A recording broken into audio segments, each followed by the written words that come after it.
ఈశ్వరీబాయి కులమతాలకు అతీతంగా పనిచేసిన మహాత్మురాలని అన్నారు మాజీ మంత్రి గీతారెడ్డి. ఈ తరం యువతను ఆమె గురించి తెలుసుకుని ఆమె అడుగుజాడల్లో నడవాలన్నారు. సికింద్రాబాద్లో ఈశ్వరీబాయి శత జయంతి వేడుకలు ఘనంగా జరిగాయి. ఈ కార్యక్రమాన్ని ఈశ్వరీబాయి మెమోరియల్ ట్రస్ట్ నిర్వహించింది. ఈశ్వరీబాయి విగ్రహానికి నివాళులర్పించిన గీతారెడ్డి ఆమె ఆశయాలను కొనసాగించాలని పిలుపునిచ్చారు.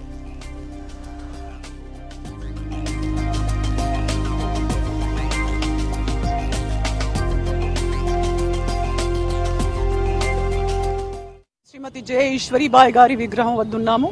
ఆమె శత జయంతి ఉత్సవాలు జరుపుకునే విధంగా మొట్టమొదట్లో ఆమె విగ్రహం దగ్గర ఫ్లోరల్ ట్రిబ్యూట్స్ తో మొదలు పెడుతూ అమ్మగారి శత జయంతి పెద్ద ఎత్తున మనం చేయాలని ఒక డిమాండ్ వచ్చిందని ట్రస్ట్ తరఫున ఈ కార్యక్రమం ఈరోజు చేస్తాం.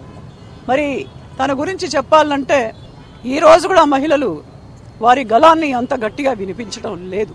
మరి అలాంటి అప్పుడు ఆ నాడు 1952లో ఆమె ఫస్ట్ ఒక టీచర్గా ఉండి మరి ఫస్ట్ ఎలక్షన్ అయినటువంటి కౌన్సిలర్గా చిలకలగూడలో గెలవటం, ఒకసారి కాదు 2 సార్లుగా గెలవటం.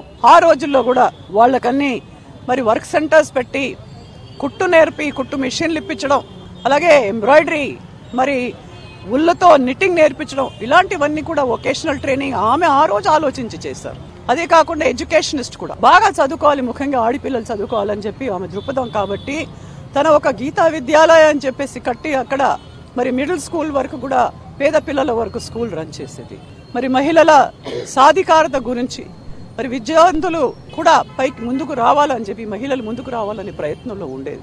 చాలా పెద్ద త్యాగమూర్తి, తెలంగాణ పోరాట యోధురాలు. తెలంగాణ గురించి 1969 అజిటేషన్ లో ఆమెది ఒక ముఖ్య పాత్ర.